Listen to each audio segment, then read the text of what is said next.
Hi, welcome back. Thank you for watching this video. And I'm gonna just give you a little bit of a warning ahead of time that if this is too much for you emotionally, feel free to leave the video at any time.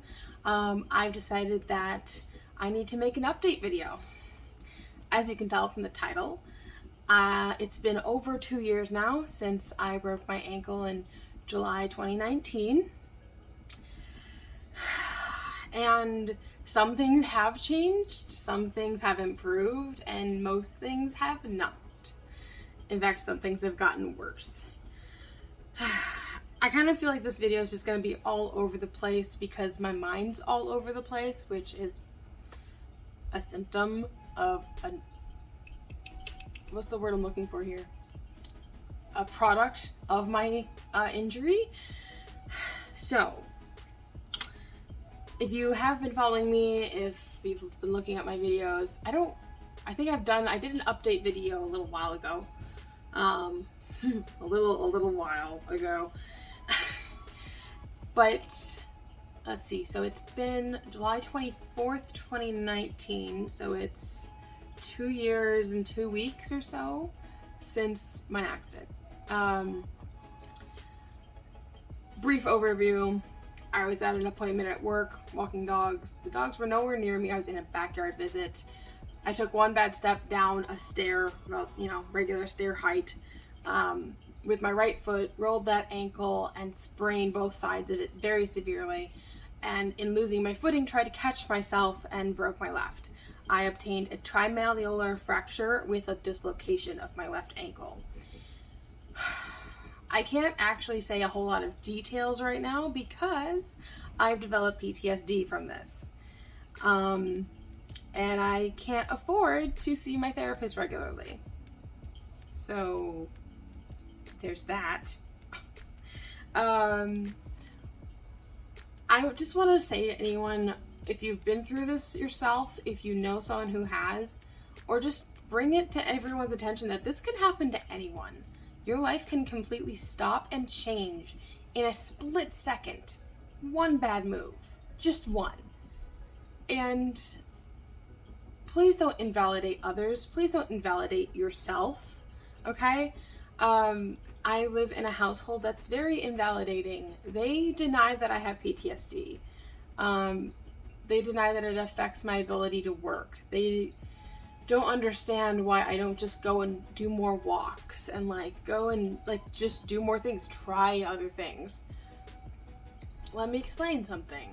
So, things that I can and cannot do. Something I missed doing and was really excited to get back to doing was riding a bike. I cannot ride a bike. And it's not for the reason most people would think. They think, oh, your ankle doesn't move like that, or it's too much work. No. It would actually be great exercise for me. The problem is with a bicycle, to be able to get enough momentum to balance and to move around and get up and down hills and curbs and bumps and all that, you have to be going at speed. At speed is faster than jogging. And if I had to stop suddenly and had to put my feet down, that impact would be much higher than if I were jogging. Now, I've been technically approved by my surgeon that I'm able to jog. I've tried it. It hurts, and I'm terrified of my screws getting displaced and having to have additional surgeries.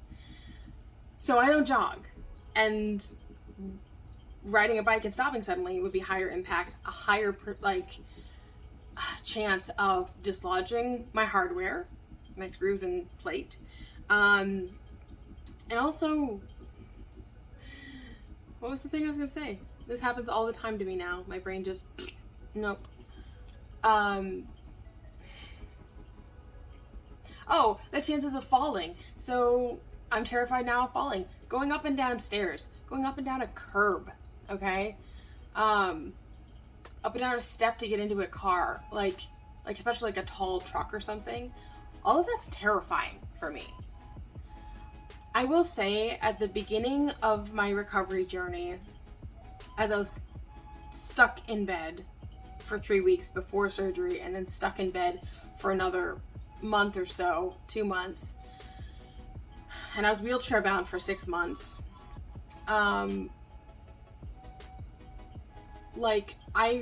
People said, oh, that's so traumatic. I'm so sorry that happened to you. Are you going to be okay? And I was like, yeah, I'm fine. I just, I took a step and blah, It wasn't a big thing that happened. It wasn't like a huge motorcycle accident or skiing accident or like something attacked me. Like, it was nothing like that. So I didn't understand the extent of the trauma. And as things progressed and as I had time and was stuck in bed for that long, I realized, oh, it was only one step. Like, just walking is terrifying now. Great. Okay. Great. So,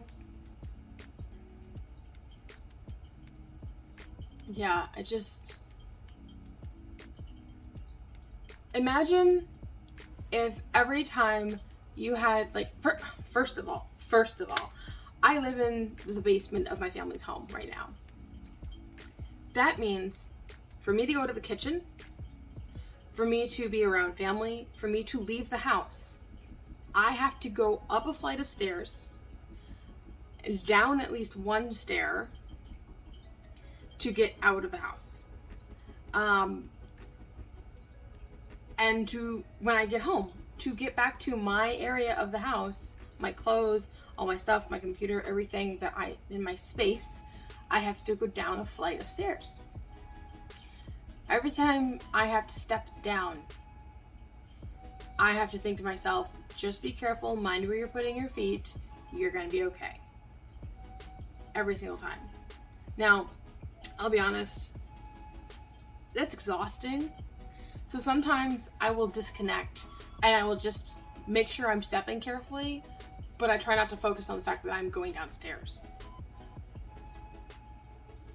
And I actually will take the stairs one at a time like a child sometimes. Like, you put the good leg down and bring the bad leg down. Put the good leg down, bring the bad leg down. Like, it takes me twice the amount of time to get back down the stairs. So that's infuriating, frustrating. If I don't have to go upstairs, I won't. I've taken measures, taken steps to make things easier for myself and to not have to re-traumatize myself. Oh, speaking of, to go to the bathroom, okay? This doorway behind me, right over here, that has 2 steps that I have to go down to go to the bathroom. And there's no handrail. So they're very wide steps, which I appreciate because I know I'm not going to, like, just slip off of one. The very top step I could technically, but I don't. Yeah. Something else that has changed that's annoying, I don't enjoy being outdoors anymore. And now that I'm saying that, I'm kind of understanding why, and I hope I don't cry on this video. I don't like crying in front of people. I used to love the summertime, and I still do because of mermaid stuff, being able to swim like in a lake or river or whatever, swimming outdoors. I love it, and underneath the sun. But the bugs and the heat, that specifically brings me right back to, I guess we're having a therapy session right now. Here you go. After I had broken it, I had to army crawl into a fenced off space so the dogs didn't jump on me, because the youngest one did jump directly on the ankle that was broken. And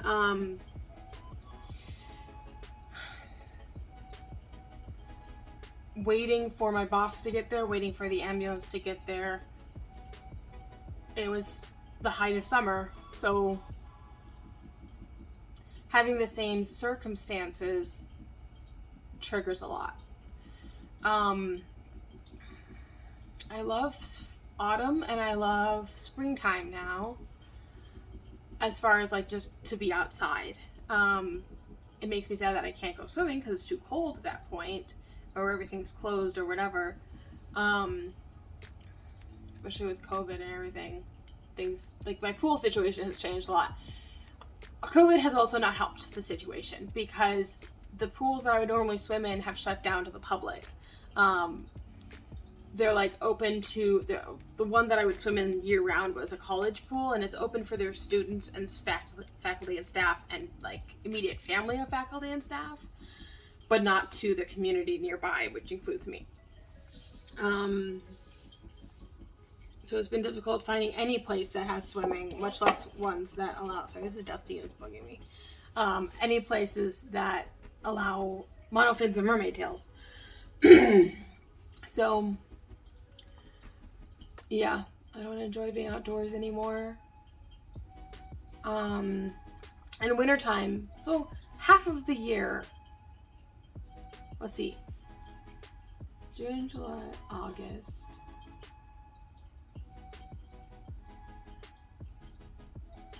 Yeah, exactly 6 months out of the year, basically.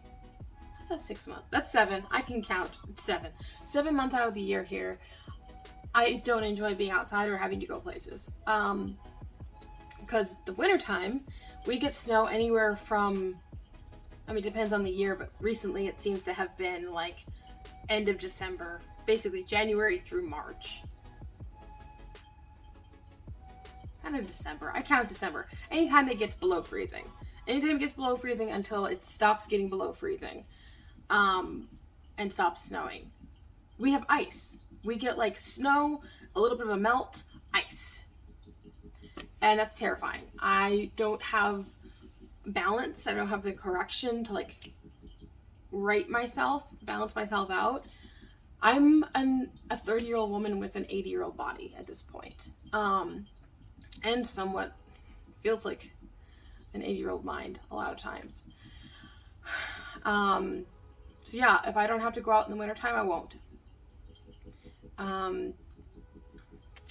One thing that's changed physically with my ankle is that everything connects. So the muscles and tendons from the ankle into the foot hold your toes and hold your feet in a certain configuration, especially when it's like a slippery surface and you're trying to keep a grip, okay? Imagine you're in the shower, in a shower room at a pool, and things are slippery. You can move your feet a different way than you do if it's dry or if you're in shoes. My left foot can't do that. So my foot, if it's slippery, will just slide away from me like that. And that. I can't do the splits, so that's not helpful. So yeah, any slippery surface. I wear shoes in the shower rooms now. I have 2 pairs of water shoes that I alternate and I use so that I can at least hobble around in the shower room. It's hard for me to talk about all of this, especially to make it public, but that's even why I want to do it, because for myself, I don't talk about this to myself and I don't talk about it with other people. It comes up in conversation, but I don't make a point of talking about it. It comes up in conversation because someone will say, hey, why don't we go do XYZ? Like recently, my sister wants me to come to Michigan to visit and stay overnight. Okay, will someone else be driving? Why does that matter, you ask? If it's longer than an hour, I need to be able to put up my leg because I will get so swollen and in so much pain that when I get to my destination, I will have to lay on the ground with my legs up in the air for about 20 minutes to be able to walk around. And she said, oh, sure, no problem. I got a friend who can pick you up, no problem. Okay. Do they have room in their car for my sleeping configuration? What I mean by that, I have a large wedge pillow I use for my leg. I need to have my head pillow, my hugging pillow, my knee pillow, and my blanket. Anytime, anywhere I sleep, I have to have those. So, going to a hotel, going traveling, staying over at a friend's house, all of that takes forethought and effort and packing and planning. It's inconvenient. And as inconvenient as it is for those around me, it's doubly inconvenient for me. So there's that to think about. And then she said, oh, you know, I have to work some of the time you would be here if you visit me, but like you can just go downtown and like, you know, walk around the shops and like I'm like, if I'm able to stay at your place during the time you're at work and like just be on my computer, that's fine with me. I'm very low key. I've had to become even more low key than I naturally am, which I usually pretty low key. Because if we're going to be doing anything when you get off of work, I'd like to have the capability to do that. So if I'm going out walking while I'm waiting around for you to be done working, I won't have any more steps left in the day to be able to go walking with you. We will be stuck in the house with my leg up. Yeah. And I talked about this in my other video. If you watched the swimming video of my fantasy kicks, I think I mentioned this. At the pool, I tried something for the first time since the accident. I'm never doing it again. I'm proud of myself for trying it in the first place, but I'm never doing it again. So at the pool, there's like 2 ledges. So there's the ground outside the pool. And then there's like a 6-inch, yeah, I think it's about 6, maybe 8-inch step down onto a ledge that's about maybe a foot wide, maybe not even. And that's like a small ledge. It goes all the way around the pool and then the water. And so I decided I was going to jump into the deep end, which I hadn't done yet. I always went up and down ladders. Or like steps. I never jumped into a pool since the accident. My entire left leg has problems from my hip all the way down to my big toe. The entire thing has problems. And I discovered this at the swim. I discovered more problems that I wasn't aware of. So from my hip joint along the side of my leg down to my knee, I have sensation and weight bearing and weird just sensation issues. I don't know how to explain it other than when I jumped in and the water impact on that thigh felt like a bolt of lightning. It felt like an electricity spark shooting down the leg along the surface of the side of my thigh. And it was extremely unpleasant. I would never do it again. Painful? Yeah, I would say on the pain scale that I have, it probably ranked as a 2 or 3, which doesn't sound that high, but when you consider that my 7 to 10 is incapacitated, wow, I can talk today. A 2 or 3 is high enough to be very unpleasant. On a person without chronic pain, I would say they might rank it as a 6 or 7. So, just something I've learned in the last 2 years. Chronic pain, you get a new pain scale. Congratulations! No, not fun at all. So I learned that about myself at the pool. I also learned that I have weak knees. And I'm not going to the pool today because we have a heat index today that's going to be really bad. But tomorrow and for the next week, they close on the 22nd. So for the next week and a half, I will be going to the adult swim every evening to work on my strength in my knees with my fantasy kicks. So because I bought myself the pool pass for the summer, so I need to be using it. I want to get my money's worth out of it. Especially now that I don't have a job and I'm trying to still look for a job, and that's a whole other crappy mess going on. Something that my therapist said to me though that really meant a lot.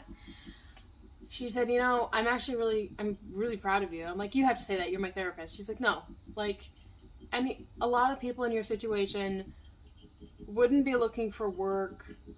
They wouldn't have tried to get a job. You've actually worked 2 jobs. You keep looking for work. You're trying, and that's huge. And also, I am very susceptible. I have a family history of mental illness and depression and different things. And yes, this has made my depression worse. I've also learned more coping skills that I already kind of had. But, you know, I'm not addicted to painkillers. I'm not addicted to alcohol. I'm addicted to food. We'll talk about that in a second. But I'm not addicted to any hard drugs, alcohol. And she's like, that's amazing. That's awesome. That's huge. You need to congratulate yourself with that. I was like, oh, yeah. I mean, I don't like alcohol, so it didn't even occur to me. Painkillers thing, they didn't seem to really help with the pain, to be honest. There's like scar tissue and nerve pain that it didn't seem to address. So it seemed to just address like muscle pain, which I don't have that much of. So it didn't really help the situation in the first place. I don't know. But food is my drug. It is. And I've been this way my entire life. I'm a comfort eater. And now that I think about it, thank you for being my secondary therapist. I eat when I'm happy to celebrate things. I eat when I'm really sad because I want comforting and there's no one around me. So I eat. And I also think that I may have ADHD or something where like that mindless eating where you just forget that you're eating, you forget how much you've had. I do that too. And that's an issue because I have gained, we need to talk about this, okay? See this belly? See this belly? I have gained, I don't even know how much weight because my muscles have atrophied in my left leg a lot. I've lost a ton of muscle tone and I'm never getting it back. So I've lost muscle tone there. I've lost muscle tone all over my body. And then I've also been replacing some of that with fat, and I've gained more fat because of my eating habits. And I notice it on me. Like, even just from the last year, I've noticed more. And I'm like, you know, I love myself, and I say that, and I need to prove it. And loving myself means doing what's best for it. And I believe that with other people too. Like, if you love yourself, then you're going to do what's the best thing for it. And so I actually had a really good conversation with my mother the other day. But basically, like, yes, I emotionally eat.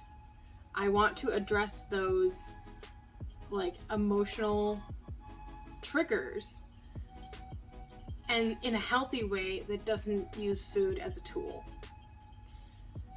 And one of my mother's things she does, she likes to come down here under the guise of talking to me, but she spies a little bit, and she sees the food near me and my different, you know, I eat junk food. I don't even eat healthy stuff. I eat chips and candy and, you know, all junk food, crackers and crap.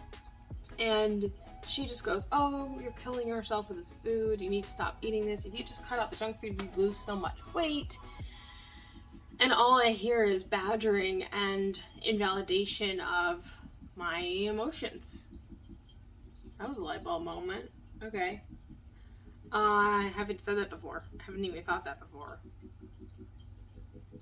I had never put that into words. So, you know, and I've had a huge conversation with her recently over text because it's easier for me to communicate that way. But I'm basically saying, like, I do care about myself, Mom, and I do want to, like, do better for my body. Now, another thing, my leg can't support all my weight. I can't, it's really difficult for me to balance on this leg. I cannot even start to explain that to you. But I know that some things would improve, at least marginally, if I lost a little weight. Do I think that you need to lose weight to be valued as a human being? No. Do I think that your value is based on your weight and how conventionally attractive it makes you? No. I think that's bullshit. And I'm gonna swear. For me personally, do I think it could help my pain levels and my ability, like my endurance ability levels to do things in my life? Yes. Yes, I do. Do I want support from people instead of from food? Mm-hmm. I ain't crying on camera. Can I have a little sip here to break the tension? Do I stay hydrated? Yes. This is my 72-ounce water bottle. Technically, you only need like one of these a day. I will drink 1.5 to 2 a day. So, you know, I'm trying. Some things I'm trying to incorporate in my life, because I do get in habits. I get in very sedentary habits, even more so than before the accident, which I was already not. I mean, I walked dogs all day, but other than that, I was very sedentary. I didn't enjoy other things other than mermaid swimming. I've never been a gym person, okay? I had 1 year after a messy breakup that I was like at the gym every day for a year, and then the motivation just gone. So yeah, I want to be riding my stationary bike at least 5 days a week for like 5 to 15 minutes, and like be building that up even. And what was the other thing? Oh, I want to be doing 3 to 5 of my PT forms that they gave me to be doing to keep up with for the rest of my life. But I did it for so long, and then I feel like I physically myself, wow, stuttering. Not stuttering, but like trying to get my words together. I lose the motivation to do something after I've done it for so long and don't have anyone coming alongside me to encourage me. So, like, when they told me I wouldn't have my physical therapist anymore, I was just like, what am I supposed to do for my life? Like, and for a couple of months after PT ended, I did email her regularly, but then I'm not paying her, she's not being paid by me, so my emails were a lower priority, and she would almost never respond that she got the emails even. Okay, well, I'm emailing you for accountability, and if I'm not getting feedback, then why am I emailing?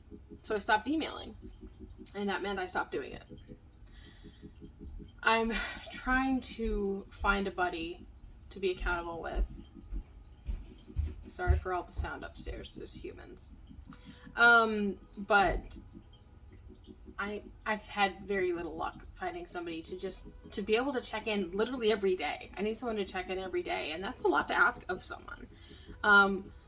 If it's not every day, every other day. Like, I need someone coming alongside me. It's actually one reason I really want a partner. I want someone in my life. But the pandemic seems to be affecting everybody in that way, and I'm not going to hold it against them that they're not in a place for relationships. So, yeah. So trying to do that. And also, so my sister and my mother have both tried the intermittent fasting. I am of two minds of this whole thing. I'm not going to get into all of that. But I don't do well eating breakfast in the mornings. I have always had an issue ever since I was a teenager, that solid food in the morning made me nauseous.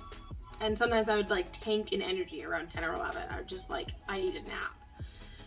So I stopped having breakfast. I was like, well, I need to eat something to like hold me over till lunch because I get too irritable and like have too many issues.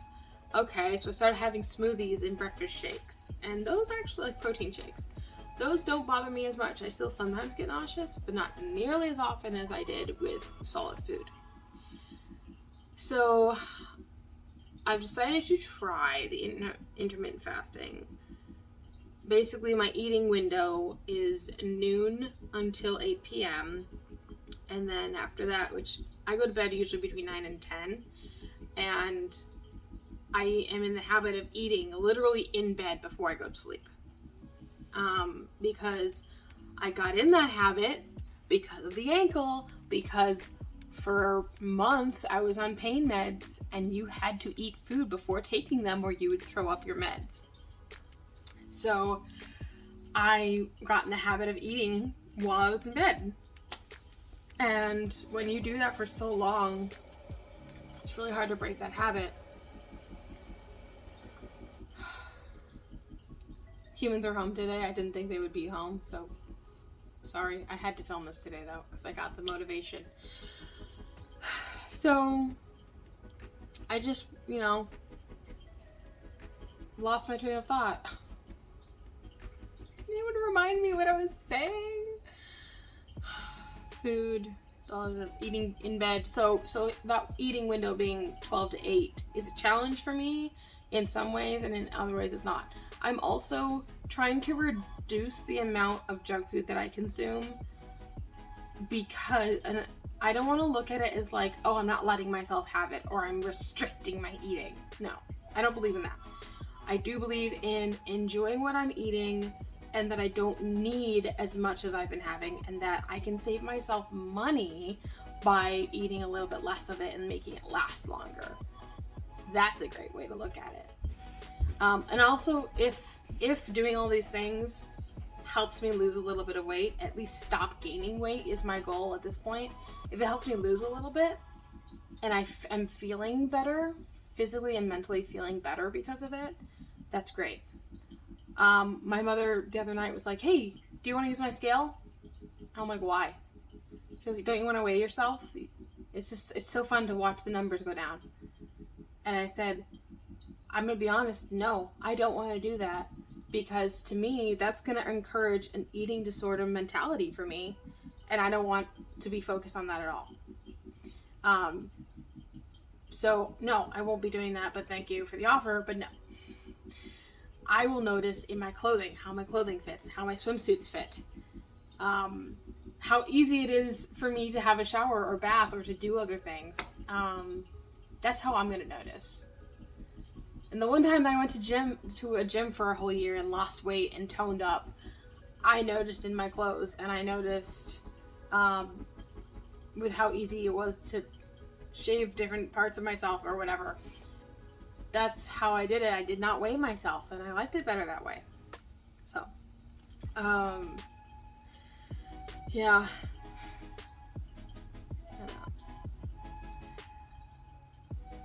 This is all a very complicated, high volume issue.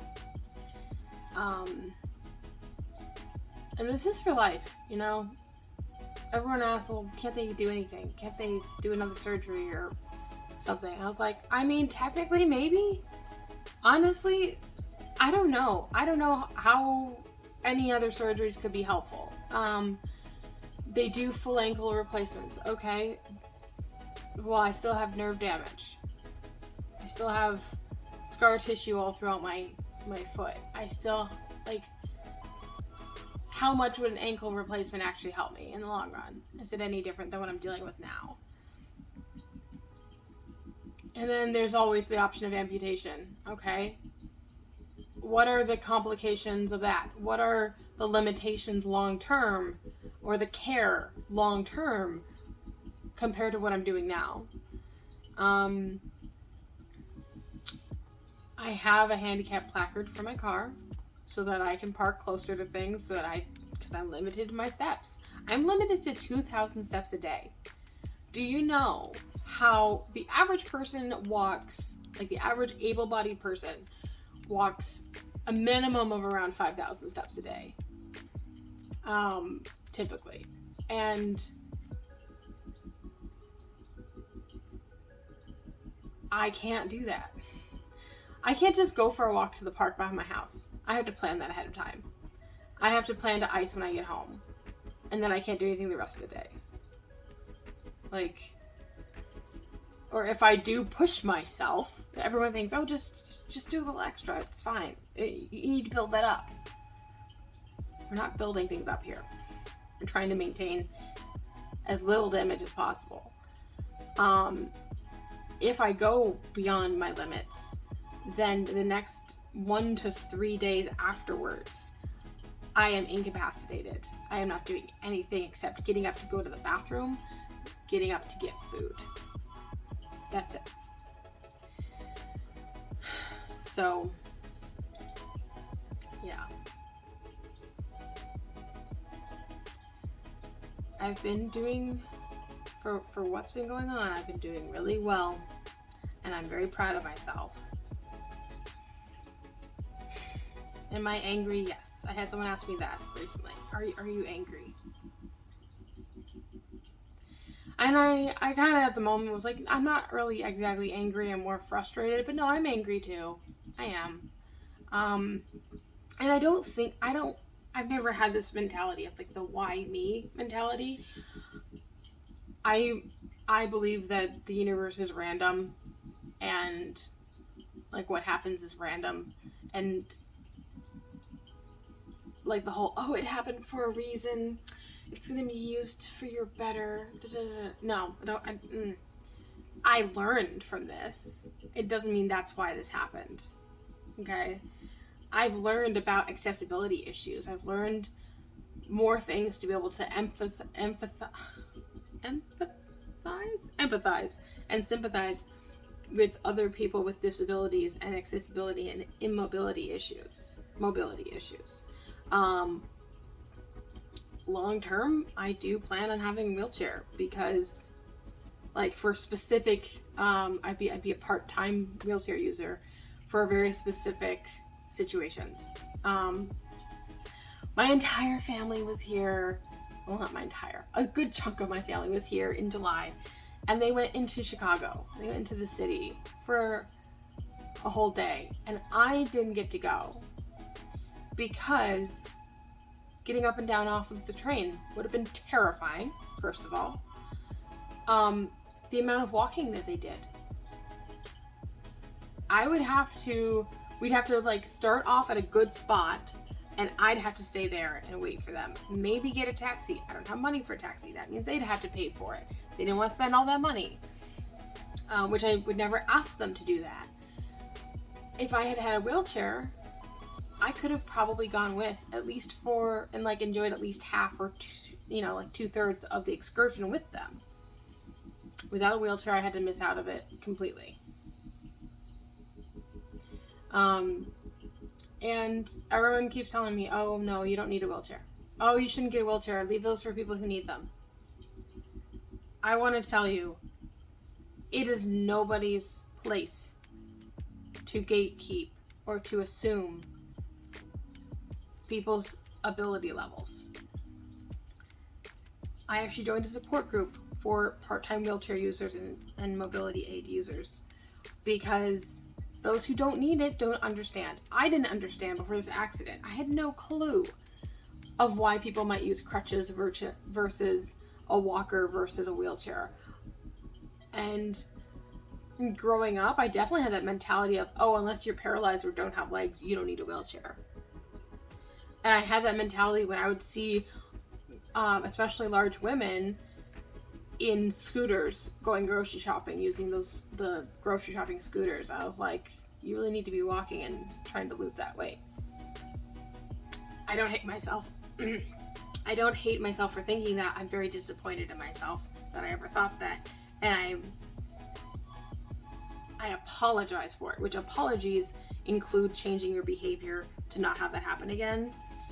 And now when I see someone with mobility aid, I think to myself, I'm so proud that they're out. I'm so proud that they're doing things at all. And that's all that happens in my brain at that time. I'm just really proud of them. Yep, good. And I go about my day. I also wanted to address the PTSD thing a little bit more because I'm still learning it. I'm still learning a lot about it. But it's not just flashbacks, it's not just nightmares, okay? And it's not just like if someone was attacked by a dog and them seeing a dog that looked exactly the same, that's not the only way that PTSD can happen, okay? My sock's bothering me. But I realized at my last job that I was having triggers of my PTSD all the time. One thing was that I was being rushed to do something. That was a similar situation to when the accident happened. I had a very full schedule that day. We were rushing to try to get things done. My boss was on me about things, and I was rushing to get it done, and because I was rushing, I had a misstep, and it happened. So rushing to do things triggers something in me. And a big way that my symptoms come out is attention span issues and memory recall. So with that last job, I had sheets of instructions. Literally, I could have handed you these sheets and you could have done the job because of how detailed my steps were. And I had to reference them all the time. I was at this job for over 3 weeks, and they're like, why are you still using notes to do this? Why do you still need that very specific information? Because of my attention span issues and my memory recall, because of my PTSD. That's why. My brain, I am a stranger in my own brain. And all my points of reference, all of my what I can and can't do from before the accident does not apply anymore. My entire life until that moment is literally another person. It's a whole other person. And I understand that's hard for those around me. I feel like it's even harder for me. And they don't talk to me about it. I feel like if we could have more open conversations, that they might understand better and be able to be better friends, better people in my life. A lot of my actual friends actually do take the time, and they don't push me and they don't question, and they just accept what I say. If I say, oh, I can't do that today. Okay. Hey, I need to plan this ahead of time so I have, like, my resources. Oh, okay, no problem. It's mostly my family, and especially the ones I live with, that are very invalidating. They're not accepting. They're in complete denial. And it makes everything so much more difficult than it needs to be. I have a very itchy arm today.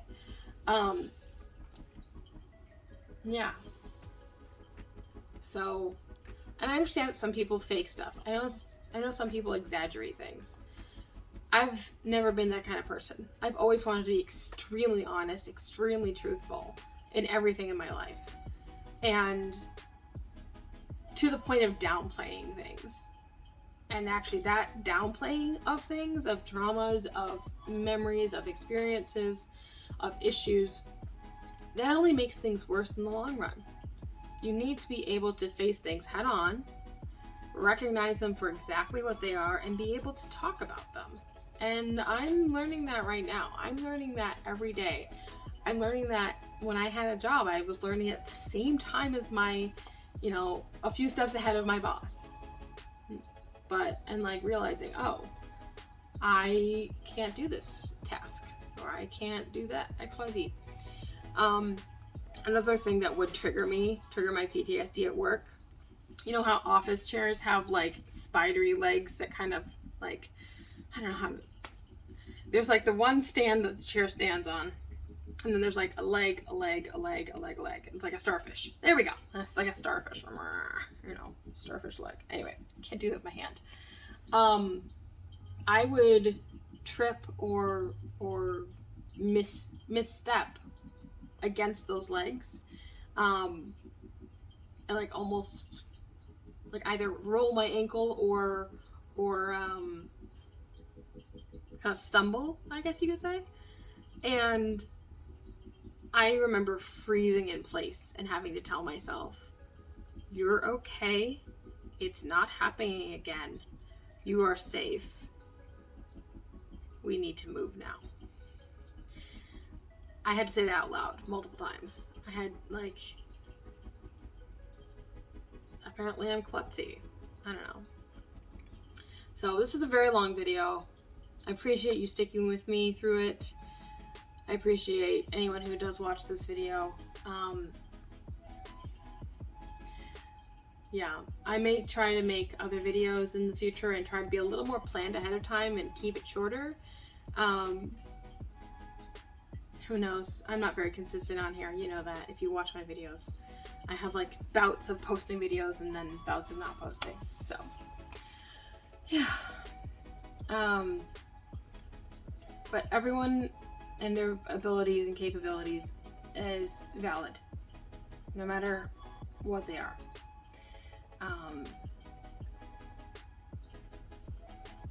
Yeah. If it's not your life, you don't get to decide what people are going through. Yeah.